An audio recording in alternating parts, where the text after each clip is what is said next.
मानो भद्राः क्रतवो यन्तु विश्वतः। संसार के सभी दिशाओं से हमें नेक और शुभ विचार सतत प्राप्त हों। मानवता अपनी देवी है, ज्ञान हमारा भैया है, मेहनत अपनी बहना है, धरती माँ की गोदी में सत्य जीवन साथी संग हरहित जीते रहना है। समादरणीय महानुभावों, वंदनीय माताओं एवं प्यारे प्यारे बच्चों, तो आज क्षमा चाहूंगा पहले तो सभी जुड़ने वाले महानुभावों से और सभी बच्चों से हम क्षमा चाहते हैं। किसी कारणवश हम आपको समय पर यह सुविधा उपलब्ध नहीं करा पाए। तो आगे बढ़ते हैं कि आज का हमारा विषय है। आज मैं आपको, क्योंकि सारे बच्चे नहीं जुड़ पाए हमारी वजह से, वो पीछे भी चले गए, तो आज हम आपको एक विषय ऐसा दे रहे हैं जो मूल विषय से थोड़ा सा हटके है। शयनकालीन गीत। आज हम आपको गीत सिखाने वाले हैं। तो गुरुकुलों में हम लोग ब्रह्मचारियों को, बालकों को, विद्यार्थियों को एक गीत रोज शयनकालीन मंत्र के उच्चारण के पश्चात बुलवाते हैं। आज मैं आपको उसकी प्रैक्टिस करवाऊंगा और फिर आपको समूह में, नैतिक शिक्षा समूह में वो गीत लिखित रूप में भी डाल दूंगा। आप उसका अभ्यास करें और रोज प्रतिदिन शयनकालीन मंत्रों के उच्चारण के बाद उस गीत का भी उच्चारण करें और फिर सो जाएं, तो आपको अच्छा लगेगा। तो गीत इस प्रकार है, मैं बोलूंगा मेरे पीछे आप दोहराते जाएं, मैं आपको अवसर दूंगा दोहराने का, तो आपके मुंह में ये शब्द चढ़ जाएंगे और इसकी लय भी आपको आती चली जाएगी। ओम हम सब ब्रह्मचारी स्वप्न से बचते रहें। आपने बोलना है, ओम हम सब ब्रह्मचारी स्वप्न से बचते रहें। अगली लाइन, और मन को शुद्ध भावों से सदा भरते रहें। और मन को शुद्ध भावों से सदा भरते रहें। गाढ़ निद्रा में निरंतर कुछ समय सोते रहें। गाढ़ निद्रा में निरंतर कुछ समय सोते रहें। नित्य त्यज आलस्य उत्तम काल में जगते रहें। नित्य त्यज आलस्य उत्तम काल में जगते रहें। हे प्रभो आनंद दाता ज्ञान हमको दीजिए। हे प्रभो आनंद दाता ज्ञान हमको दीजिए। शीघ्र सारे दुर्गुणों को दूर हमसे कीजिए। शीघ्र सारे दुर्गुणों को दूर हमसे कीजिए। लीजिए हमको शरण में, हम सदाचारी बने। लीजिए हमको शरण में, हम सदाचारी बने। ब्रह्मचारी धर्म रक्षक वीर व्रतधारी बने। ब्रह्मचारी धर्म रक्षक वीर व्रतधारी बने। प्रेम की गंगा बहे दिल में हमारे रात दिन। प्रेम की गंगा बहे दिल में हमारे रात दिन। तुमको फिर भूले नहीं सद्ज्ञान ऐसा दीजिए। तुमको फिर भूले नहीं सद्ज्ञान ऐसा दीजिए। ओम हम सब ब्रह्मचारी स्वप्न से बचते रहें। ओम हम सब ब्रह्मचारी स्वप्न से बचते रहें और मन को शुद्ध भावों से सदा भरते रहें और मन को शुद्ध भावों से सदा भरते रहें। तो आज का तात्कालिक विषय है, छोटा सा विषय लेता हूं, सफलता कैसे प्राप्त करें जीवन में। तो उसके लिए 5 सूत्र हैं।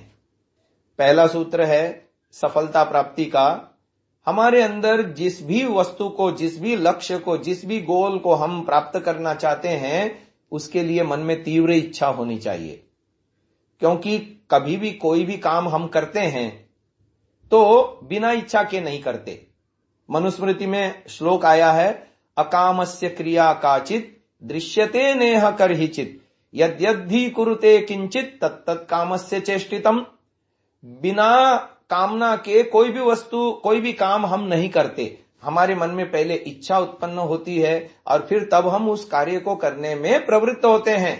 तो आंख का फड़कना भी बिना इच्छा के नहीं होता।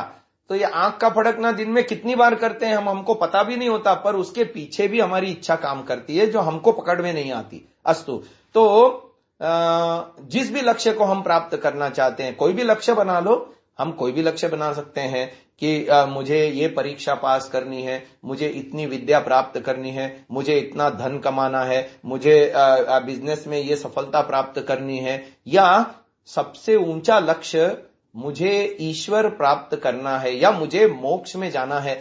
कुछ भी लक्ष्य, पर उस लक्ष्य के प्रति मन में तीव्र इच्छा होनी चाहिए। जब तीव्र इच्छा होती है तब व्यक्ति उसमें कुछ प्रवृत्त हो करके आगे मेहनत कर सकता है। फिर दूसरी बात आती है पर्याप्त उचित साधनों का संग्रह। साधन कहते हैं उस लक्ष्य को प्राप्त करने के लिए, जैसे हमने कल्पना करो कोई परीक्षा पास करनी है, तो फिर उसके साधन क्या होंगे कि हम किसी स्कूल में एडमिशन लेंगे, या जिस भी प्रकार की परीक्षा प्राप्त करना चाहते हैं उस एकेडमी के साथ हम जुड़ेंगे। फिर वो एकेडमी हमको जो बताती है वो सारे के सारे पुस्तकें हम जुटाएंगे या अन्य साधन जुटाएंगे। यदि उसके विषय में हमारी तैयारी कम है तो हम कोचिंग लगा लेंगे, प्राइवेट कोचिंग लगा करके भी हम उस विषय में अधिक जानकारी प्राप्त करने की कोशिश करेंगे। तो पर्याप्त साधन हमको जुटाने पड़ेंगे। किसी ने लक्ष्य बनाया मुझे क्रिकेटर बनना है, तो क्रिकेटर बनने के लिए जो जो साधन हो सकते हैं वो साधन सारे वो जुटाएगा। किसी ने लक्ष्य बनाया है कि मुझे बैडमिंटन अच्छा लगता है, मैं बैडमिंटन में अपना करियर बनाऊंगा या बनाऊंगी, तो उसके लिए उसको जो जो साधन है कि बैडमिंटन सीखना है तो सीखने के लिए एक कोच चाहिए, बैडमिंटन खेलने के लिए मुझे आसपास में कोई एकेडमी ज्वाइन करनी है, वगैरह वगैरह, जो भी पर्याप्त उचित साधनों का उसको संग्रह करना पड़ेगा। तो तीव्र इच्छा, दूसरी बात थी पर्याप्त उचित साधनों का संग्रह। अब तीसरा है साधन प्रयोग करने की यथार्थ विधि का ज्ञान। अब जो भी लक्ष्य आप प्राप्त करना चाहते हैं उसके लिए आप जो भी एक्शन करेंगे, जो भी आप कर्म करेंगे, उसका आपको प्रॉपर नॉलेज होना चाहिए।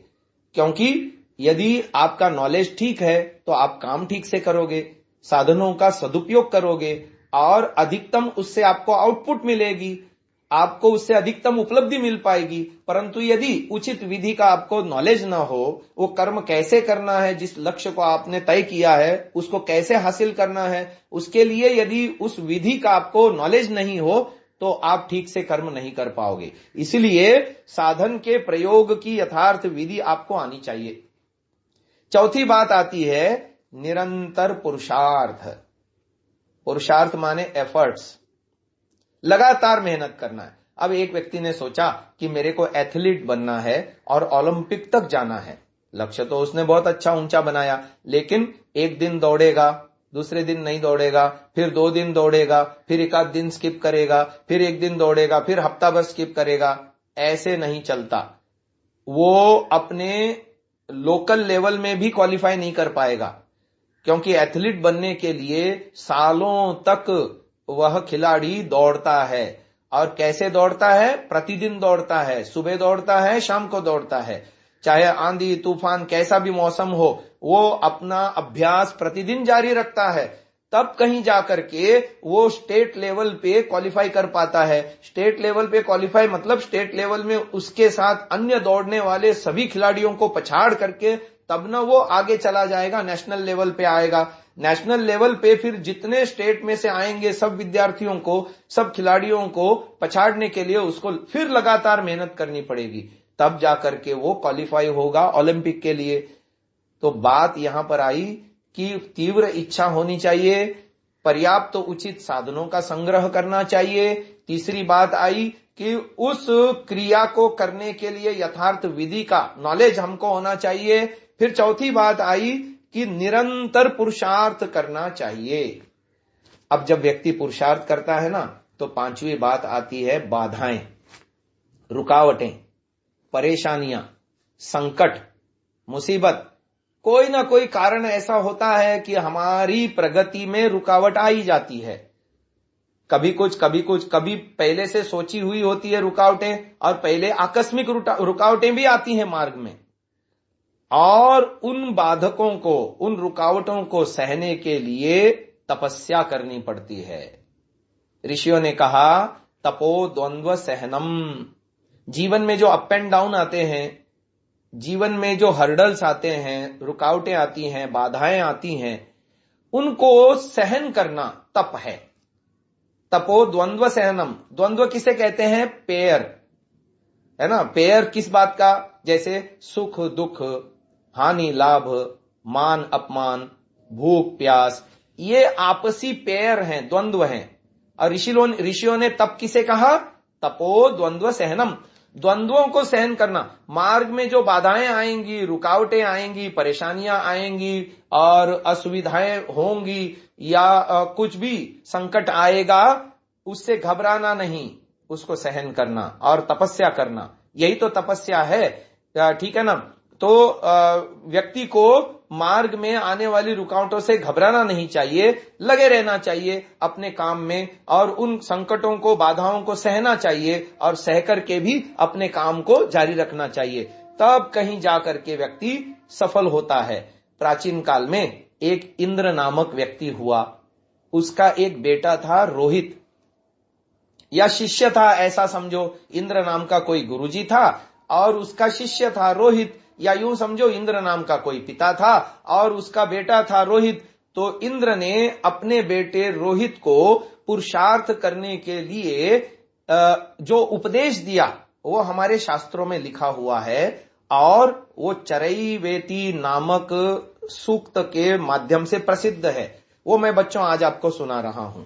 चरैवेति सूक्त में कई सारे वाक्य हैं, जिनमें से 4 वाक्य मैं आज आपको सुनाने वाला हूं। पहला वाक्य है, ये सारे संस्कृत में है, फिर उसका हिंदी में भी मैं आपको बताऊंगा। संस्कृत में वाक्य है, नाना श्रांताय श्रीरस्तीति रोहित शुश्रुम पापो नृषद्वरो जनः इंद्र इच्चरतः सखा चरैवेति चरैवेति।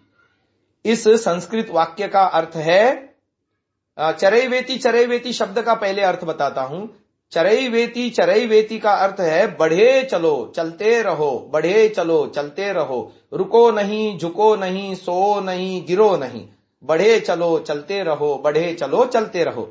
तो पहला वाक्य था उसका संस्कृत में, नाना श्रांताय श्रीरस्तीति रोहित शुश्रुम पापो निषद वरो जनः इंद्र इच्चरतः सखा चरैवेति चरैवेति। आपने ध्यान दिया होगा, इसमें इंद्र शब्द भी आया, रोहित शब्द भी आया। ये बताने के लिए मैंने पहले ही आपको बताया कि रोहित नाम का पिता अथवा गुरु इंद्र नाम का पिता अथवा गुरु अपने पुत्र या शिष्य रोहित को बता रहा है कि देखो बेटा, जो परिश्रम से थक करके चकनाचूर नहीं होता उसे सफलता नहीं मिलती। इसकी अर्थापत्ति क्या हो गई? जो खूब परिश्रम करेगा, जो खूब मेहनत करेगा, जो अपना 100% उसमें झोंक देगा, सफलता उसी को मिलेगी। ये पहली बात हो गई। और जो भाग्य भरोसे बैठ जाता है उसका भाग्य भी बैठ जाता है। इसलिए बढ़े चलो, चलते रहो। यानी नसीब में होगा तो मेरे को मिलेगा, मैं क्यों मेहनत करूं, ऐसा सोच करके जो बैठ जाता है ना, उसकी नैया डूब जाती है, वो कभी जीवन में आगे नहीं बढ़ता। जो पुरुषार्थ करता है, मेहनत करता है, और कहां तक मेहनत करता है, जब तक थक करके चकनाचूर नहीं होता, यानी थकान हो जाती है उसको, शाम को जल्दी बिस्तर चाहिए उसको सोने को, इतनी मेहनत करता है दिन भर, मानसिक मेहनत और शारीरिक मेहनत दोनों प्रकार की मेहनत करता है, ऐसा व्यक्ति जीवन में सफल होता है। फिर अगला वाक्य है, कली ही शमानो भवति संजिहानस्तु द्वापरः उत्तिष्ठं स्त्रेता भवति कृतं संपद्यते चरन चरैवेति चरैवेति। इसका हिंदी अर्थ है, सोने वाला कली है, करवट बदलता द्वापर है, उठ खड़ा हुआ त्रेता है, चल पड़ा वो सतयुग है, बढ़े चलो चलते रहो। अब यहां पर 4 युगों की कल्पना मनुष्य के साथ जोड़ी है। आपने ये तो सुना होगा, वर्तमान में कलयुग चल रहा है। इससे पहले जो युग था उसका नाम था द्वापर। द्वापर युग में कौन से महापुरुष हुए? श्री कृष्ण जी महाराज। हम बोलते हैं ना श्री योगीराज श्री कृष्ण महाराज की जय, तो वो श्री कृष्ण जी महाराज द्वापर युग के एंड में, अंत में हुए। वो द्वापर, कलयुग से पहले द्वापर युग, फिर द्वापर से पहले त्रेता युग था। त्रेता युग में पता है बच्चों आपको कौन से महापुरुष हुए? श्री रामचंद्र जी त्रेता युग में हुए थे। और उससे भी पहले जो युग था उसका नाम है सतयुग। तो सतयुग में भी एक प्रसिद्ध महापुरुष हुए हैं, सत्यवादी राजा हरिश्चंद्र। तो सतयुग के महापुरुष सत्यवादी राजा हरिश्चंद्र, त्रेता युग के महापुरुष श्री रामचंद्र, द्वापर युग के महापुरुष श्री कृष्णचंद्र जी महाराज, और हम हैं इस समय कलयुग में। तो 4 प्रकार के युगों के लिए 4 प्रकार के मनुष्यों की तुलना करी है कि कहते हैं सोने वाला कली है, करवट बदलता द्वापर है, उठ खड़ा हुआ त्रेता है, चल पड़ा वो सतयुग है, चरैवेति चरैवेति। अब यहां पर इसकी चर्चा या युगों से क्यों करी है? वो इसलिए करी है क्योंकि कली की आयु 4,32,000 वर्ष है। और यदि हम देखें कि कलयुग की आयु 4,32,000 वर्ष है, द्वापर की आयु उससे दुगनी है, यानी 8,64,000 वर्ष। अब आगे चलिए, त्रेता युग की आयु कलयुग से 3 गुनी है, अर्थात 12,96,000 वर्ष। और सतयुग की आयु कलयुग से 4 गुना है, 17,28,000 वर्ष। तो इससे क्या पता चला? इससे यह पता चला कि कलयुगी आदमी जितना पुरुषार्थ करता है, सतयुगी आदमी उससे 4 गुना अधिक पुरुषार्थ करता है। कलयुगी आदमी में जितने गुण होते हैं अच्छे गुण, सतयुगी आदमी में उससे 4 गुना अच्छे गुण होते हैं। तो ये संदेश हमको पुरुषार्थ करने का जो दे रहा है चरैवेति सूक्त के माध्यम से, जिस ऋषि ने ये अपने बेटे को कहा, इंद्र नामक ऋषि ने अपने बेटे को कहा रोहित को, वो आज हमारे लिए भी लागू होता है। यानी जो आलसी प्रमादी है वो कलयुगी है, उससे थोड़ा अधिक पुरुषार्थ करने वाला द्वापर युगी है, उससे अधिक पुरुषार्थ करने वाला त्रेता युगी है, और जो पूर्ण पुरुषार्थ करने वाला है वो सतयुगी है। इसलिए बताया कली ही शमानो भवति, सोने वाला कली है, संजिहानस्तु द्वापरः, करवट बदलता द्वापर है, उत्तिष्ठं त्रेता भवति, उठ खड़ा होने वाला त्रेता है, और चल पड़ने वाला सतयुग है। तुम सतयुग हो, तुम सतयुग बनो, अर्थात तुम पुरुषार्थी हो, 4 गुना मेहनत करो, तुम्हारी मेहनत कोई नहीं दबा सकता। आज का जो मंत्र देने वाला हूं याद करने के लिए, वो भी इसी आशय का होगा, बाद में सुनाऊंगा। अभी तीसरा वाक्य सुन लेते हैं, परिणाम क्या होता है वो आगे बता रहे हैं। आस्ते भग आसीनः ऊर्ध्वस्तिष्ठति तिष्ठतः शेते निपद्यमानस्य चराति चरतो भगः चरैवेति चरैवेति। इसका हिंदी अर्थ है, सोने वाले के भाग्य सो जाते हैं, करवट बदलने वाले के भाग्य करवट बदलते हैं, उठ खड़े होने वाले के सौभाग्य उठ खड़े होते हैं, और चल पड़ने वाले के सौभाग्य चल पड़ते हैं। महर्षि दयानंद जी ने बहुत अच्छी बात कही बच्चों। उन्होंने 2 चीजों की तुलना करी, एक है प्रारब्ध और एक है पुरुषार्थ। और एक प्रारब्ध माने पिछले जन्मों के कर्मों का फल जो हमें इस जन्म में मिलना है, उसको कहते हैं प्रारब्ध।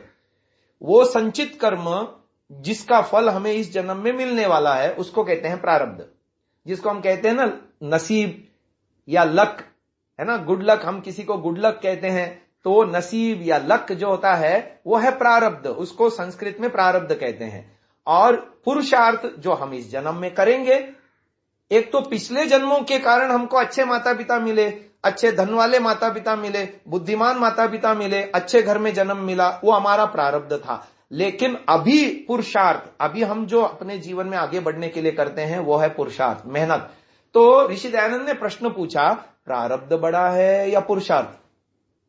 और इसका उत्तर दिया गया कि पुरुषार्थ बड़ा है। क्यों? क्योंकि इसके सुधरने से सब सुधरता, नया प्रारब्ध बनता। क्योंकि आज जो हम पुरुषार्थ करेंगे अगले जन्मों के लिए और आगे के इसी जन्म में भी आगे के भविष्य के लिए प्रारब्ध बनता चला जाएगा। इसलिए पुरुषार्थ के सुधरने से सब सुधरते हैं और पुरुषार्थ के बिगड़ने से सब बिगड़ते हैं। तो इसलिए यहां पर कितनी अच्छी बात कही कि सोने वाले के भाग्य सो जाते हैं, करवट बदलने वाले के भाग्य करवट बदलते हैं, उठ खड़े होने वाले के भाग्य उठ खड़े होते हैं और चल पड़ने वाले के सौभाग्य चल पड़ते हैं। बढ़े चलो चलते रहो, चरैवेति चरैवेति। अब अंतिम वाक्य है वो मैं आपको हिंदी में सुना रहा हूं। जो मानव साहस पूर्वक चलता है उसके जीवन में समृद्धि के फूल खिलते हैं, वह सुमधुर अमृत फलों को चखता है, उसके पाप और दुख स्वयमेव थककर सो जाते हैं। सूर्य के परिश्रम को देखो जो चलते हुए कभी नहीं थकता।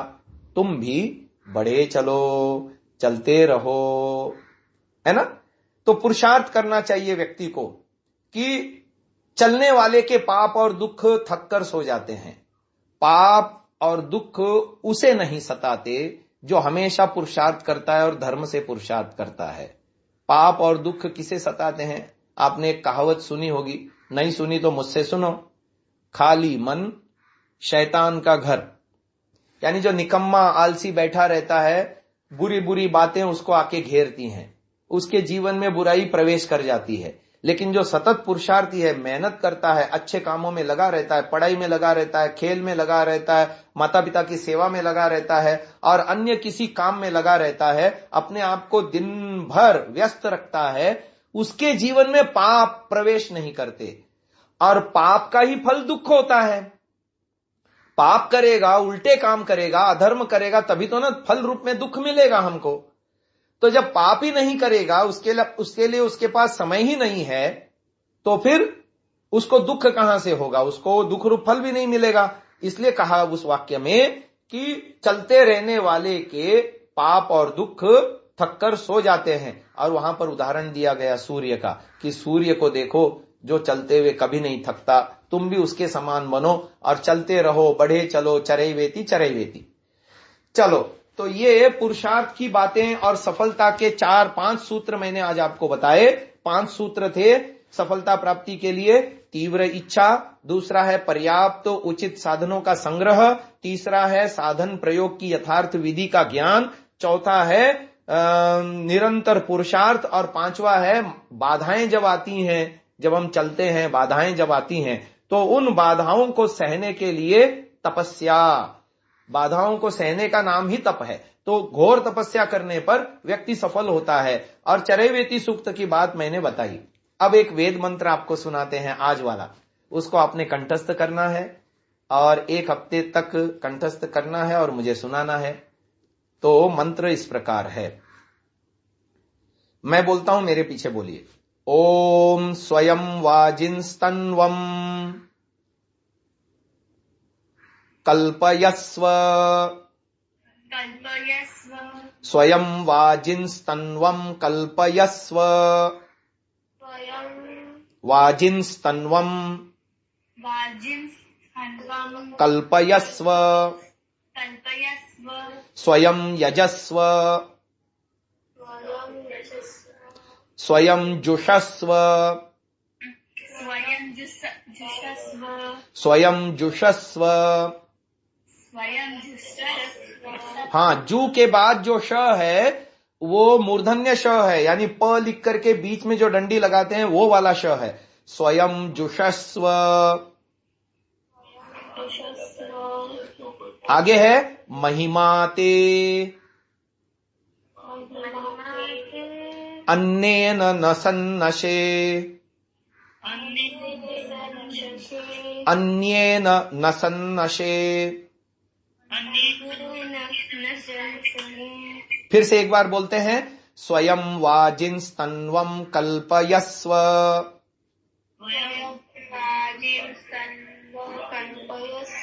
स्वयं यजस्व, स्वयं जुषस्व, जुषस्व महिमाते अन्येन न सन्नशे, न सन्नशे। स्वयं वाजिंस्तन्वं कल्पयस्व।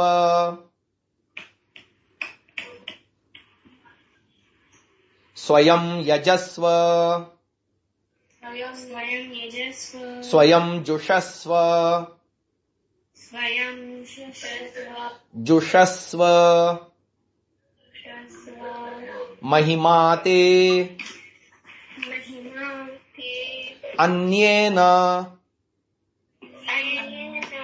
न सन्नशे। अब इसके अर्थ को हम समझते हैं। मैं इसका शुद्ध उच्चारण और इसका अर्थ आपको ग्रुप में, नैतिक शिक्षा ग्रुप में डाल दूंगा। आप उसको फिर कंठस्थ करना सुन सुन करके। अच्छा, इसके अर्थ को समझते हैं। बहुत सुंदर अर्थ है इसका। ये पुरुषार्थ की प्रेरणा देता है हमको। ये मंत्र, वेद का मंत्र हमको पुरुषार्थ करने की, मेहनत करने की प्रेरणा देता है कि मेहनत से कभी पीछे मत हटो। पहला इसका वाक्य है, स्वयं वाजिन तन्वम कल्पयस्व। यहां वाजिन शब्द आत्मा के लिए कहा गया, यानी हमें जीवात्मा को वाजिन कहा गया। ठीक है ना। हे वाजिन, हे जीवात्मन, स्वयं तन्वम कल्पयस्व। तू अपने शरीर को मेहनत के लिए तैयार कर और अपने शरीर को झोंक दे मेहनत में। पीछे मत हट। तू डरना नहीं, झुकना नहीं, रुकना नहीं, गिरना नहीं, है ना। तू लगा रहे। स्वयं वाजिन, वाजिन यानी जीवात्मा, हे जीवात्मन, तू अपने शरीर को लगा दे मेहनत के लिए, पुरुषार्थ के लिए जुट जा, है ना। स्वयं यजस्व। यजस्व माने अच्छे कामों को करो। यज्ञ जब हम करते हैं तो क्या होता है? यज्ञ हम किस लिए करते हैं? कि वातावरण में फैले हुए प्रदूषण को समाप्त करना और वातावरण में मेडिकेटेड वायु को, एयर को, जो प्योर है, जो मेडिकेटेड है, भर देना। तो उससे क्या होगा कि सारे देवता खुश हो जाएंगे और हमारे अंदर भी प्राण, अपान, व्यान आदि देवता हैं, वो भी खुश हो जाएंगे और हमको स्वास्थ्य लाभ होगा और नैरोग्यता प्राप्त होगी। तो इसलिए हम यज्ञ करते हैं। ऐसे ही अच्छे कामों के लिए मेहनत कर। मेहनत दो प्रकार से हो सकती है। अरे चोर भी तो मेहनत करता है। चोरी करने के लिए भी दिमाग लगाना पड़ता है। झूठ बोलने के लिए भी और झूठे कामों को करने के लिए, अधर्म के कामों को करने के लिए भी लोग मेहनत करते हैं खूब। वो मेहनत नहीं करनी। इसलिए यहां कहा यजस्व, स्वयं यजस्व। अच्छे कामों में मेहनत कर। बुरे दिशा में, बुरे कामों के लिए, झूठ, छल कपट, अन्याय, पक्षपात, ये सब कामों में मेहनत नहीं होनी चाहिए। लोगों की बड़ी भ्रांति है। लोग शॉर्टकट मारना चाहते हैं जीवन में। चोरी करके, लूट करके, खसोट करके खूब पैसे वाले बनेंगे और खूब सफल होंगे। वो सफलता नहीं है, वो अर्थ नहीं है। इकोनॉमी जो है ना, धन, पैसा, उसको हमने संस्कृत भाषा में उसको अर्थ कहते हैं। और जो गलत मार्ग से धन कमाता है वो धन नहीं, अर्थ नहीं कमाता, वो अनर्थ कमाता है। क्यों? क्योंकि एक न्यायालय सबसे ऊंची है ईश्वर की। ईश्वर के न्यायालय में सब कुछ नोट हो रहा है। आप अच्छे काम करके धन कमा रहे हो या बुरे काम करके धन कमा रहे हो। अच्छे काम करके यदि आपने धन कमाया तो इस जन्म में भी सुख भोगोगे और उसका फल आपको अगले जन्मों में भी अच्छा मिलेगा। लेकिन बुरे काम करके यदि आपने धन कमाया या बुरे काम करके आपने यश कमाया, सफल हो गए इस लोक में, संसार में, तो वो सफलता आपकी इसी लोक तक सीमित रहेगी। लेकिन जो बुरे काम किए हैं उसका फल, दंड आपको भोगना पड़ेगा। इसलिए कहा बुरे कामों में पुरुषार्थ नहीं करना, अच्छे कामों में। यजस्व, यज्ञ जैसे हम अच्छा करते हैं, यज्ञ में आहुति डालते हैं तो पर्यावरण शुद्ध होता है और सबको लाभ पहुंचता है। ऐसे ही हमको और औरों को, सबको लाभ पहुंचने वाले अच्छे कामों में मेहनत कर। स्वयं यजस्व। फिर आगे आया स्वयं जुषस्व। यहां जुषस्व से तात्पर्य है जुट जा। जुट जा माने अपना 100% उसमें दो। जिस भी काम को आप करते हो पूरी शिद्दत से, लगन से, पूरी मेहनत से करो। ऐसा नहीं कोई 10% मेहनत करता है, कोई 20%, कोई 70% करता है, तो उसको सफलता भी उसी अनुपात में मिलेगी ना। यहां जुषस्व से तात्पर्य है 100% आप अपना उसमें योगदान दो, कहीं कोई कमी ना छोड़ो। स्वयं जुषस्व महिमा ते अन्येन न सन नशे, नशे माने नष्ट करना।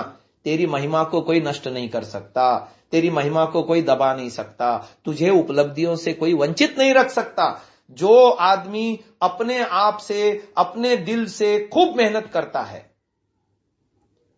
और लगा रहता है, पीछे नहीं हटता, बाधाओं से, संकटों से, रुकावटों से घबराता नहीं है और सहन करता है, तप करता है, वह व्यक्ति उपलब्धियों को पाता है ना। सफलता रूपी देवी उसके गले में वरमाला डालती है, यानी उसको जीवन में सफलता मिलती है, सक्सेस मिलती है।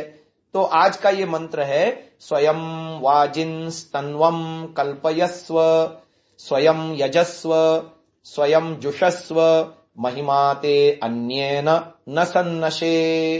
हे वाजिन, हे जीवात्मन, तू अपने शरीर को मेहनत के लिए लगा दे, अच्छे कामों में अपने आप को जुटा दे, 100% अपनी मेहनत उसमें लगा दे। फिर तेरी महिमा को किसी के द्वारा दबाया नहीं जा सकता, फिर तेरे यश को किसी के द्वारा कुचला नहीं जा सकता, फिर तुझे लक्ष्य को प्राप्त करने से दुनिया की कोई शक्ति नहीं रोक सकती। महिमा तेरी महिमा को अन्यों के द्वारा न सन्नशे, नष्ट नहीं किया जा सकता अन्यों द्वारा। तेरी महिमा को, तेरे महिमा को दबाया नहीं जा सकता, तुझे कोई असफल नहीं बना सकता, अर्थात सफलता तुझे मिलेगी ही मिलेगी, अवश्य मिलेगी। तो ये ईश्वर का संदेश हमने आपको सुनाया। अब हमारे पास कुछ समय बचता है शंका समाधान के लिए। तो आप में से किसी बालक को कोई शंका पूछनी हो तो पूछ सकता है। आचार्य जी। हाँ पूछो बेटा। मेरा प्रश्न है। हाँ पूछिए। आपने बताए थे 4 युग होते हैं। हाँ 4 युग होते हैं। हाँ युग, त्रेता, द्वापर, कलयुग, है ना। हाँ, सबसे पहले सतयुग, उसके बाद त्रेता, उसके बाद द्वापर, उसके बाद कलयुग, 4। हाँ तो सतयुग में राजा हरिश्चंद्र हुए थे। राजा हरिश्चंद्र थे। और त्रेता में श्री राम जी हुए थे। श्री राम जी हुए थे। द्वापर के अंत में श्री कृष्ण जी महाराज हुए थे, महाभारत हुआ था। और कलयुग में कौन है? कलयुग में आप हो और मैं हो, और हम पुरुषार्थ करेंगे तो देव बन करके फिर आने वाली पीढ़ी हमको महापुरुष कहेगी। हाँ, आप इतनी मेहनत करो। देखो बेटा, ध्यान से सुनना। मां के पेट से कोई महापुरुष बन के नहीं आता। ना तो सतयुग के राजा हरिश्चंद्र मां के पेट से राजा बन के आए थे, ना श्री रामचंद्र जी महान बन के आए थे। हमारे आपके जैसे ही उन्होंने इस धरती पर जन्म लिया और उन्होंने पुरुषार्थ किया, मेहनत की, ईश्वर से स्तुति प्रार्थना उपासना की, ईश्वर से शक्ति प्राप्त की और अपने आप को योग्य बनाया। इतना योग्य बनाया कि आज हम उनका नाम लेते हैं। ऐसे ही आप भी बेटा पुरुषार्थ करो। ईश्वर ने हमको जो बुद्धि दी है, ये मन दिया है, शरीर दिया है, इंद्रियां दी हैं, आप खूब पुरुषार्थ करो, जीवन में सफलता अर्जित करो। और सफलता भी इतनी अर्जित करो कि आपको आने वाली पीढ़ियां, युगों युगों तक लोग याद रखें। तो फिर कलयुग में आपका नाम चलेगा। मैं करूंगा ऐसे तो मेरा नाम चलेगा। और हैं कलयुग में बहुत सारे हुए हैं। राजा शिवाजी को हम नाम लेते हैं आज, है ना। अपने देश को यवनों की दास्ता से मुक्त कराने वाले महाराष्ट्र में राजा शिवाजी हुए। 700 वर्ष तक यवनों का राज्य इस देश में था और उन्होंने अपना स्वतंत्र राज्य स्थापित किया। महाराणा प्रताप हुए, अकबर के सामने जो कभी नहीं झुके। दूसरे अन्य सारे राजा लोग राजस्थान के, वो अकबर के सामने उन्होंने हथियार डाल दिए, लेकिन उन्होंने अपना स्वाभिमान नहीं बेचा और वो अकबर के सामने कभी नहीं झुके। तो महाराणा प्रताप का हम नाम लेते हैं। ऐसे बहुत सारे महापुरुष हुए जिन्होंने इस देश की स्वतंत्रता के लिए, अंग्रेजों से इस देश की दासता को मुक्त करने के लिए अपने प्राणों की आहुति तक दे दी, जिसके कारण से हम आजाद भारत में सांसें ले रहे हैं। ऐसे बहुत सारे महापुरुष हुए। तो ऐसे महर्षि दयानंद सरस्वती हुए। महर्षि दयानंद सरस्वती, हम कह सकते हैं कि वेदों का ज्ञान लुप्त हो गया था और वेदों की बात करने वाला कोई नहीं था। पाखंड, रूढ़िवाद, अंधविश्वास बहुत सारा बढ़ गया था। उस समय महर्षि दयानंद जी आए और उन्होंने वेदों की पुनर्स्थापना करी और आज हमारे सामने वेद प्राचीन आर्ष पद्धति के रूप में आज हमारे सामने ऋषि दयानंद की वजह से उपलब्ध है। तो कलयुग में महर्षि दयानंद सरस्वती हुए और उसी परंपरा को आप आगे बढ़ाइए। ठीक है ना बेटा? स्वामी जी, मेरा एक प्रश्न था। हाँ, बोलो बोलो। स्वामी जी, जो वेद आप लोग पढ़ते हैं, अब आपने वेद में पढ़ा कि कैसे कैसे लोग पैदा होते हैं, कहाँ से होते हैं और बहुत कुछ ऐसे सबके बारे में, तो आपको ये कैसे पता कि ये सब कुछ सच है या फिर ये भगवान जी के द्वारा ये सब दिया हुआ है ज्ञान? देखो बेटा, पहली तो बात यह है कि वेदों में कोई हिस्ट्री नहीं है। पहले वेदों के स्वरूप को समझो। वेद जो है नित्य ज्ञान है, वो नष्ट नहीं होता। ये सृष्टि समाप्त हो जाएगी तब भी वेदों का ज्ञान नष्ट नहीं होगा। क्यों? क्योंकि वेदों का जो फाउंडर है, वेदों को देने वाला ईश्वर, वो कभी नष्ट नहीं होता। ईश्वर कभी नष्ट नहीं होता, इसलिए उसका नॉलेज भी नष्ट नहीं होता। तो हर सृष्टि में ये वेद ईश्वर के माध्यम से हमको मिलता है। 4 ऋषियों के माध्यम से मिला। उन 4 ऋषियों ने अपनी अगली पीढ़ी को सिखाया, उस पीढ़ी के आदमियों ने अपनी अगली पीढ़ी को सिखाया। ऐसा करते करते आदि सृष्टि से हम तक वेद आए, इसलिए हमको पता चला। तो वेद में हिस्ट्री नहीं है, क्योंकि हिस्ट्री वो होती है कि ऐसा हुआ था। ये तो सृष्टि बनने से पहले ही ईश्वर के अंदर वेद का ज्ञान था। उसने सृष्टि बनने पर मनुष्यों को वेद का ज्ञान दिया। तो वेद में जो नॉलेज है वो हिस्ट्री टाइप में नहीं है कि ऐसा कोई देश या ऐसा कोई काल, इसमें ऐसे पुरुष हुए थे, वो सब नहीं है। तो वेदों में फंडामेंटल नॉलेज है कि मनुष्य को कैसे जीना चाहिए, कैसे खाना चाहिए, क्या करना चाहिए, क्या नहीं करना चाहिए। ये सब ज्ञान बीज रूप में वेदों में है, जिसका विस्तार ऋषियों ने किया। एक तो ये बात। दूसरी बात, दूसरा प्रश्न क्या था आपका? मेरा प्रश्न था कि आपको ये बात कैसे पता कि ये वेद भगवान जी द्वारा लिखे गए हैं कि नहीं? हाँ, क्योंकि हमारे जो पूर्वज ऋषि मुनि हुए ना, उन्होंने इसकी जांच पड़ताल की। और हम भी जब बुद्धिपूर्वक सोचते हैं तो हमको ये पता चलता है ऋषि मुनियों के किए हुए ग्रंथों से पढ़ करके कि वेदों में अनंत ज्ञान है। और अनंत ज्ञान तो केवल एक ही व्यक्ति में हो सकता है, वो है ईश्वर। हम जितने भी शरीरधारी हैं उनमें अनंत ज्ञान हो ही नहीं सकता।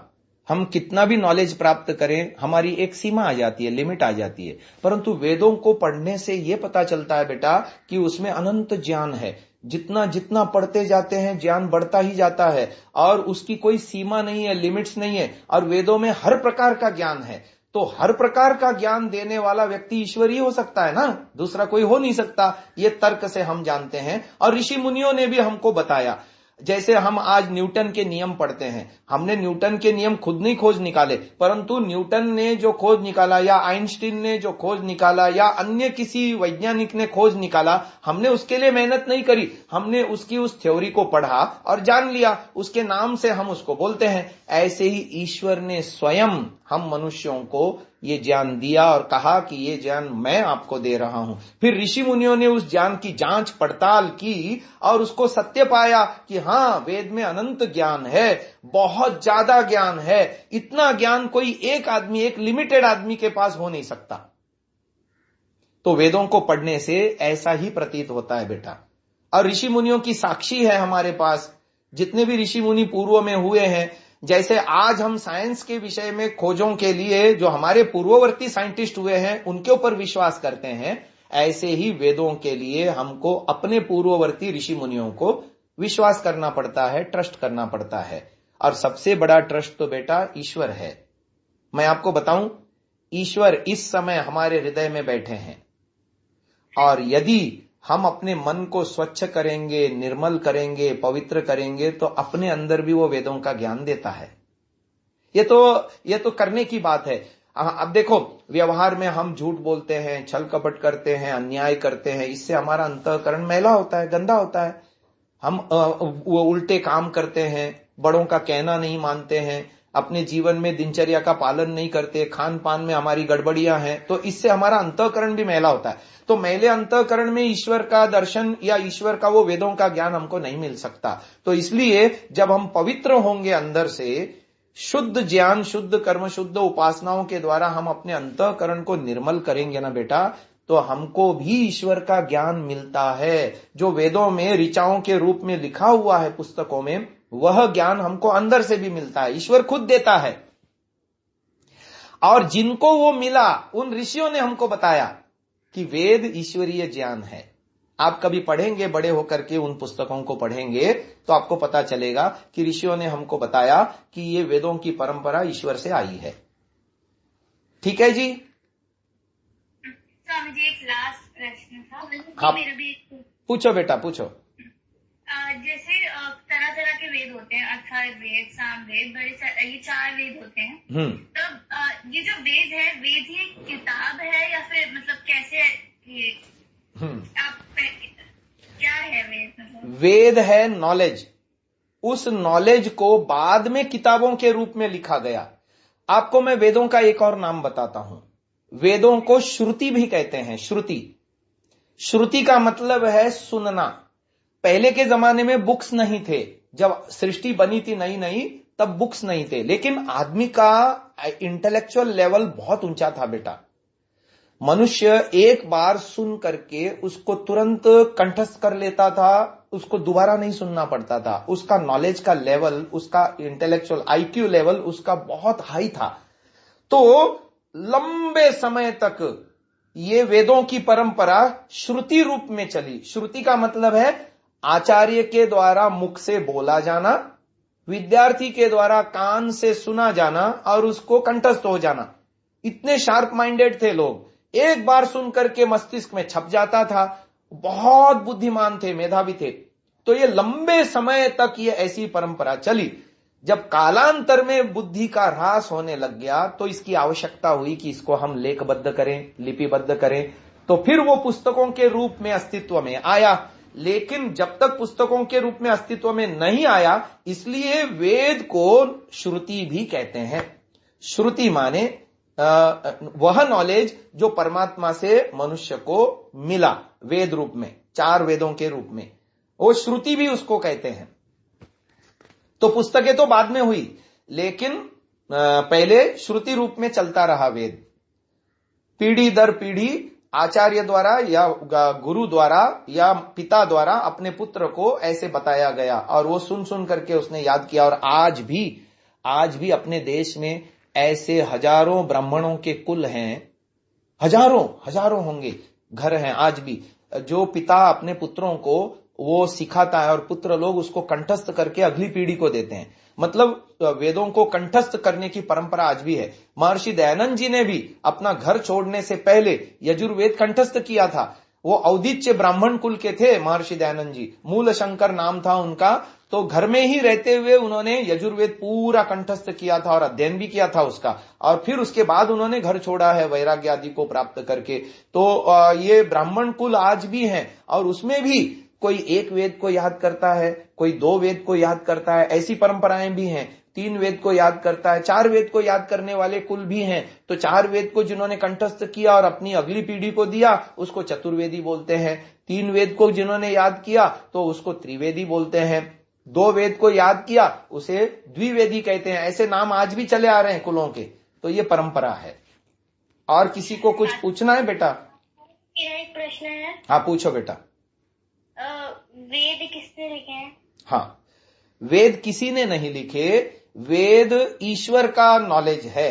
वेद का ऑथर ईश्वर है, ऐसा कह सकते हो, पर ईश्वर ने वो लिखा नहीं, क्योंकि लिखा तब जाता है। अब देखो, मेरे को कोई बुक लिखनी है, पहले मेरे को उस बुक के विषय में कुछ पता नहीं था, लेकिन मैंने नॉलेज इकट्ठा किया और बाद में एक बुक लिखा तो मैं उसका ऑथर बन गया। लेकिन ईश्वर में ऐसा नहीं है ना, ईश्वर को तो पहले से सारा नॉलेज है। तो ईश्वर कोई नया नॉलेज नहीं देता। जो हमेशा से ईश्वर के अंदर है, वो जब जब सृष्टि बनाता है वो नॉलेज हम मनुष्यों को दे देता है। तो कहने के लिए आप कह सकते हो कि वेद का लेखक ईश्वर है, परंतु ईश्वर का वो ज्ञान नित्य है। नित्य यानी सदा से है, वो कोई नया पैदा नहीं हुआ। तो स्वामी जी, जो ज्ञान था ये भगवान जी के पास, वो उन्होंने उन 4 ऋषियों को दिया या फिर इंसानों को ही दिया? हाँ, इंसान रूप में जो सर्वश्रेष्ठ थे, जो जब सृष्टि बनाई तो बहुत सारे मनुष्य बनाए, उनमें जिसका आईक्यू लेवल सबसे ऊंचा था उनमें से 4 को सिलेक्ट किया कि तुम मेरे से सीखो और बाद में दूसरे मनुष्यों को सिखाओ। तो ईश्वर ने सृष्टि में हजारों लोग उस समय उत्पन्न किए और उनमें से, उन हजारों में से 4 को चुना कि मैं तुमको वो ज्ञान पूर्ण रूप में देता हूं, तुम उस ज्ञान को अपनी जो दूसरे मनुष्य मैंने रचे हैं उनको तुम वो ज्ञान बांटना। ऐसा करके 4 रिप्रेजेंटेटिव उसने चुने, जिस एक का नाम है अग्नि ऋषि, दूसरे का नाम है वायु ऋषि, तीसरे का नाम है आदित्य ऋषि और चौथे का नाम है अंगिरस ऋषि। और ये नाम भी हर सृष्टि में उन 4 जीनियस मनुष्यों के कांस्टेंट होते हैं, वो बदलते नहीं। अग्नि नाम के ऋषि को ऋग्वेद का नॉलेज दिया, वायु नाम के ऋषि को यजुर्वेद का नॉलेज दिया, और आदित्य नाम के ऋषि को सामवेद का नॉलेज दिया, और अंगिरस ऋषि को उन्होंने अथर्ववेद का नॉलेज दिया। तो भगवान जी ने सिर्फ उन्हीं 4 लोगों को क्यों चुना? इसलिए चुना क्योंकि जो पिछली सृष्टि समाप्त हुई थी ना बेटा, उस समय वो मोक्ष के बिल्कुल निकट थे, पर किसी कारण से उनका मोक्ष नहीं हो पाया। परंतु उन्होंने अपने जीवन को इतना ऊंचा उठा लिया कि वो सुपर जीनियस थे जब सृष्टि समाप्त हुई थी। और जब नई सृष्टि बनी तो जब उनको नए शरीर मिले तो वो इस सृष्टि में सबसे ज्यादा सुपर जीनियस थे, उनके लेवल का। अब जैसे आप जिस स्कूल में पढ़ते हो उस स्कूल में सभी को पहला नंबर तो नहीं मिलता ना, जो जीनियस होता है उसको मिलता है। और सीबीएसई बोर्ड की एग्जाम होती है तो उसमें सीबीएसई में पहला आने वाला एक ही होता है ना। ऐसा ही ये भी है कि उन्होंने टॉप मोस्ट, जो पिछली सृष्टि में सृष्टि जहां समाप्त हुई वहां पर जो टॉप मोस्ट लोग थे उन 4 को जब अगली बार सृष्टि बनी वो 4 को चुना। और केवल यही सृष्टि नहीं है बेटा, इसको ऐसे समझो कि इतना बड़ा ब्रह्मांड है, इतना बड़ा ब्रह्मांड है जिसमें अरबों खरबों गैलेक्सीज हैं। फिर एक एक गैलेक्सी में भी बहुत सारे सोलार सिस्टम्स हैं। जैसे हमारा सोलार सिस्टम है ना, ऐसे ही हमारी मिल्की वे नामक गैलेक्सी में बहुत सारे सोलार सिस्टम्स और भी हैं, ठीक है ना। अरबों अरबों हैं, तो मिलियंस ऑफ हैं। तो हमारी सृष्टि केवल एक ही सृष्टि थोड़ी ही है, परमात्मा ने और भी जगह सृष्टियां बनाई हैं। और जहां जहां सृष्टि रची है वहां वहां मनुष्यों को ऐसे ही वेदों का ज्ञान दिया है। और ऐसे ही वेदों का ज्ञान देने के लिए 4 जीनियस मनुष्यों की जब सृष्टि बनी थी, आज से लगभग 1,97,00,00,000 वर्ष पूर्व सृष्टि जब बनाई थी परमात्मा ने, तब परमात्मा ने हर सृष्टि में 4 लोगों को चुना जो जीनियस थे, सुपर जीनियस थे, और उनको वो वेदों का ज्ञान उसने दिया। जो हमको प्राप्त है ऐसा ही अन्यों को भी प्राप्त है, ऐसा समझना चाहिए। आचार्य जी, ये वाली सृष्टि जो बनी है वो भी खत्म हो जाएगी एक दिन? हाँ बेटा, क्योंकि प्रकृति जो है, प्रकृति से बनने वाला संसार एक न एक दिन नष्ट होता ही है, और उसकी अवधि भी निश्चित है। 4,32,00,00,000 वर्षों तक सृष्टि चलती है और फिर 4,32,00,00,000 वर्षों तक प्रलय होता है। इसको हम ब्रह्मदिन और ब्रह्मरात्रि कहते हैं। ब्रह्मदिन माने सृष्टि, ब्रह्मरात्रि माने प्रलय। प्रलय माने ये सब सूरज चांद आदि कुछ भी नहीं रहेगा, हमारे शरीर आदि कुछ नहीं रहेंगे, ये सब टूट फूट जाएगा। स्वामी जी, आपको ये पता कैसे, अगर सृष्टि एक दिन नष्ट हुई तो आपको कैसे पता चला कि ये इतने समय बाद होगी? अच्छा, जो व्यक्ति सृष्टि को बनाता है और जो व्यक्ति सृष्टि को नष्ट करता है, वही यदि खुद बताए हमें तो हमको पता चलेगा क्या? नहीं चलेगा। हाँ, तो ईश्वर ने हमको बताया वेदों के माध्यम से। अच्छा, वो भी वेदों में ही लिखा? हाँ, आचार्य जी जी बोलिए। जैसे कश्मीर में मतलब वो होता है या फिर जो भी इंसान एक्सीडेंट या मतलब ऐसे जब एक साथ बहुत सारे लोग मरते हैं तो क्या उनका ऐसा प्रारब्ध रहता है या फिर हर कोई उनको किसी न किसी कारण से उसकी मृत्यु हो जाती है? हाँ, हम एक दिन कर्मफल का विषय लेने वाले हैं, उस दिन इस विषय को विस्तार से बताएंगे। अभी इतना समझो, हर मिलने वाला सुख दुख कर्मफल नहीं होता। हर मिलने वाला सुख दुख कर्मफल नहीं होता। वो आदिदैविक दुख भी हो सकता है, आदि भौतिक दुख भी हो सकता है। अब जैसे बाढ़ से लोग मर जाते हैं, वो कर्मों का फल नहीं है ना। अब मैं किसी गाड़ी में जा रहा था पहाड़ियों में और वो गाड़ी उलट गई और मेरी मृत्यु हो गई, तो वो जो मुझे मृत्यु का फल मिला वो मेरे कर्म के कारण नहीं मिला। वो ड्राइवर ने गलती करी, सावधानी हटी, दुर्घटना घटी, तो किसी दूसरे के कर्म के कारण से हमको उसका कर्म का फल मतलब परिणाम रूप में भोगना पड़ता है। वो मेरे कर्मों का फल नहीं होता। ठीक है ना। प्रत्येक सुख दुख हमारे कर्मों का फल नहीं होता। वो कर्म का परिणाम हो सकता है, वो कर्म का प्रभाव भी हो सकता है। आचार्य जी जैसे कि अगर जैसे कि अगर पृथ्वी नष्ट हो रही है और हमें भगवान अगर नष्ट हो रही है और बन रही है दोबारा से नष्ट हो रही है, बन रही है, नष्ट हो रही है, बन रही है, तो ये प्रोसेस चलता रहेगा या फिर कभी रुकेगा भी? ये प्रोसेस सदा से चलता आया है बेटा, और सदा चलता रहेगा, नॉन स्टॉप। क्यों? क्योंकि जीवात्माएं, हाँ क्योंकि अच्छी बात है, जीवात्माएं सदा से हैं और जीवात्माएं सदा से कर्म करती आ रही हैं। इसीलिए परमात्मा भी सदा से सृष्टि बना करके उसका फल देते आया है और जीवात्मा का ये कर्म करने का सिलसिला कभी नहीं रुकेगा। इसलिए जो कुछ लोग कर्म करते रहेंगे और जन्म मरण लेते रहेंगे, जिनको समझ में आएगा कि यहां सृष्टि में कुछ नहीं धरा, ईश्वर में असली आनंद है, तो वो लोग फिर मोक्ष में जाएंगे, मोक्ष में से भी वापस लौट के आएंगे, फिर कर्म करेंगे, फिर वापस कुछ काल तक वो ऐसे ही जन्म मरण में रहेंगे और फिर वापस मोक्ष में चले जाएंगे। ये सिलसिला अनादिकाल से, मतलब जिसका कोई बिगिनिंग नहीं, सदा से चलता आया है और आगे ये सिलसिला सदा चलता रहेगा। उसमें बीच में कोई स्टॉपेज नहीं है, यानी सृष्टि बनना नष्ट होना, इसमें कोई रुकावट नहीं है। आचार्य जी प्रश्न, हाँ एक एक करके पूछो बेटा, आज मैं आपके प्रश्न का अच्छे से उत्तर दूंगा। बोलिए।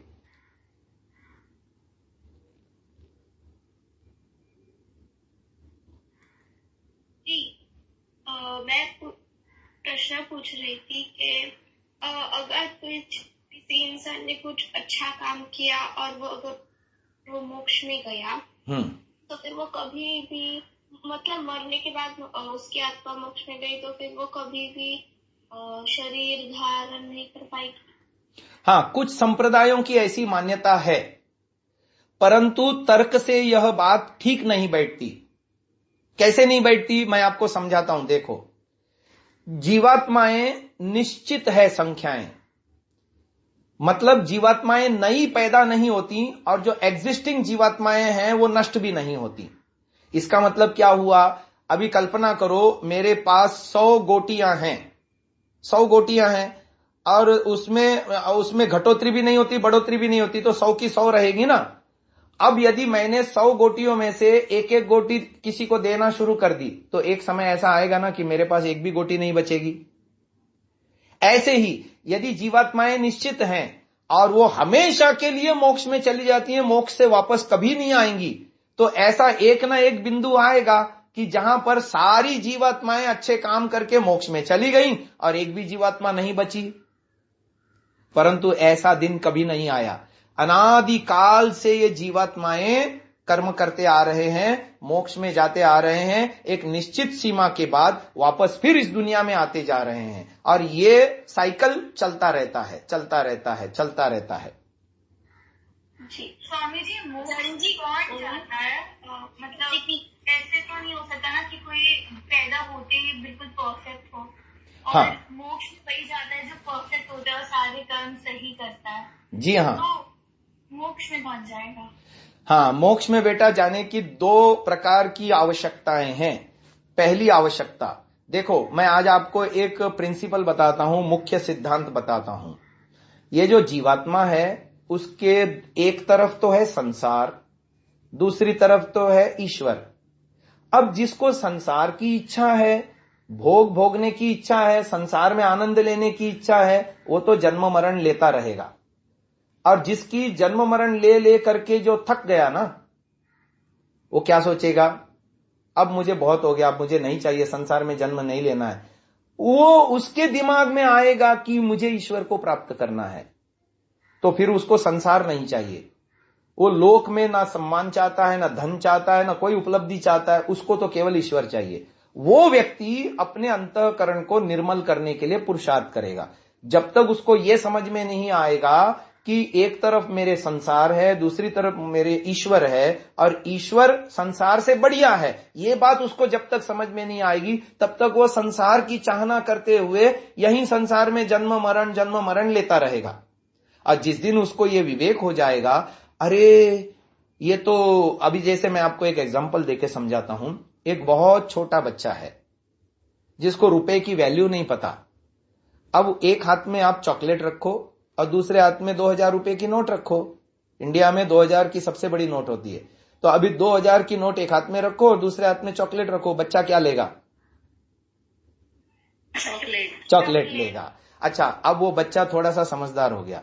वो अपने पापा के गोदी में बैठ करके दुकान में जा रहा है, और बच्चे ने देखा पापा ने 2000 की नोट निकाली और दुकान वाले को दी। दुकान वाले ने पूरा का पूरा भरा हुआ चॉकलेट का डब्बा दिया और ऊपर से नोट भी दिए वापस। यानी 2000 की नोट का वैल्यू बच्चे को दिखने लगा। 1 बार 2 बार 3 बार बच्चा दुकान में गया, उसने देखा हर बार पापा ने 2000 की नोट जेब में से दी, दुकान वाले ने पूरा डब्बा भी दिया, चॉकलेट का पूरा पाउच दिया और ऊपर से बचे हुए नोट भी दिए। अब वो बच्चा समझदार हो गया। अब उस बच्चे के सामने फिर से वापस हाथ में 2 चीजें रखो, एक हाथ में चॉकलेट, दूसरे हाथ में 2000 का नोट। अब वो बच्चा किसको चुनेगा? 2000 के नोट। एग्जैक्टली। हम तब तक इस संसार में जन्म लेते रहते हैं जब तक हमको संसार रूपी चॉकलेट अच्छी लगती है बेटा। जिस दिन हमको समझ में आएगी कि ये जो चॉकलेट है उससे बढ़िया ईश्वर रूपी 2000 की नोट ज्यादा बेहतर है, ज्यादा बढ़िया है, ज्यादा अच्छी है, ये हमारा नॉलेज जिस दिन काम करने लगेगा, इसको कहते हैं विवेक। जब विवेक काम करने लगेगा तो हम उसको छोड़ देंगे। जैसे एक छोटा बच्चा होता है ना, उसके पास जब तक कोई एक खिलौना है, घर में खेल रहा है, नया खिलौना आता है तो पुराने खिलौने को छोड़ देता है और फिर नए खिलौने को खेलने लगता है, पुराने खिलौने को हाथ भी नहीं लगाता। ऐसे ही जैसे हमको इस 2 चीज में डिफरेंशिएट हम कर पाएंगे कि संसार बढ़िया है या ईश्वर बढ़िया है, जब हमारा दिमाग ये काम करने लग जाएगा कि ईश्वर बढ़िया है, तो फिर हम जन्म लेना नहीं चाहेंगे, खुद ही जन्म लेना नहीं चाहेंगे। तब ईश्वर हमारी मदद करेगा और हमको अपने अंतःकरण को निर्मल करने के लिए हमारी मदद करेगा। हम भी पुरुषार्थ करेंगे और फिर हम मोक्ष में चले जाएंगे। ऐसा होता है बेटा, समझ में आ गया? तो मोक्ष में जाके होता क्या है? हम सोते हैं वहां पर? हाँ, मोक्ष में जाके हम पूरी कॉन्शियसनेस में रहते हैं। अभी हमको नींद इसलिए लेनी पड़ती है क्योंकि हम शरीर के साथ जुड़े हैं और शरीर हमारा थकता है, इसलिए हमको नींद लेनी पड़ती है। लेकिन जब हमारा शरीर ही नहीं रहेगा तो हमारी चेतना सतत बनी रहेगी और हम पूरे सृष्टि में घूम घूम करके देख सकते हैं। अच्छा, दुख एक भी नहीं होता। मोक्ष की 3-4 विशेषताएं सुन लो और फिर ये आखिरी प्रश्न होगा। फिर अगले प्रश्न आपके एक संडे छोड़ करके उससे अगले संडे में आने वाला हूं। अगले संडे मेरे को यात्रा में रहूंगा, इसलिए मैं उपस्थित नहीं हो पाऊंगा। तो अगला संडे स्किप करके उससे अगले संडे में बाकी लोगों के क्वेश्चंस हम हल करेंगे। तो ये मोक्ष में क्या होता है इसको सुन लो। मोक्ष में दुख एक भी नहीं होता, नंबर 1, जरा सा भी दुख नहीं होता। दूसरा, एक क्षण के लिए भी हम नहीं सोते क्योंकि शरीर ही नहीं है। शरीर नहीं है तो थकता ही नहीं है। अव्याहत गति से जीवात्मा ब्रह्म में विचरण करता है, सृष्टि क्रम को देखता है, सूरज में घुस करके वहां परमाणु कैसे फूट रहे हैं वो सब देख सकता है। कहीं उसको रोक टोक नहीं है, सब जगह घूम फिर करके सृष्टि को देख सकता है, आनंद में रहता है। एक क्षण के लिए भी उसको दुख नहीं सताता और सब दूर घूमने की फ्रीडम होती है, उसको कहीं भी आ जा सकता है और सतत ईश्वर के आनंद में वो रहता है। तो ये मोक्ष के विषय में कुछ बातें हमने आपको बता दी। अभी आपके जो भी क्वेश्चंस होंगे आप उसमें ग्रुप में भी डाल सकते हैं, ठीक है। ग्रुप में भी मैं आंसर दे दूंगा। जब भी कभी आपको ऐसे क्वेश्चन हो तो आप ग्रुप में डाल दीजिए, उसका आंसर मैं देने की कोशिश करूंगा। तो अभी हमारा 1 घंटे का ये आज का सत्संग पूरा हो चुका है, इसको यहीं विराम। मैसेज करके भेज सकती हूँ? हाँ, मैसेज करके आप मुझे भेज सकते हो और मैं उसके जवाब दे दूंगा आपको। ओम द्यौः शान्तिरन्तरिक्षं शान्तिः पृथिवी शान्तिरापः शान्तिरोषधयः शान्तिः वनस्पतयः शान्तिर्विश्वे देवाः शान्तिर्ब्रह्म शान्तिः सर्वं शान्तिः शान्तिरेव शान्तिः सामा शान्तिरेधि। ओम शान्तिः शान्तिः शान्तिः। सभी को सादर नमस्ते।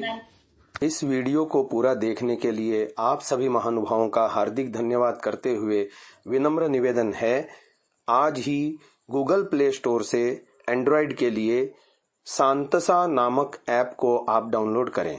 इस ऐप में आपको महर्षि दयानंद, आर्य समाज, देशभक्ति, चरित्र निर्माण, संस्कृत आदि से संबंधित सैकड़ों घंटों का ऑडियो श्रवण करने को मिलेगा।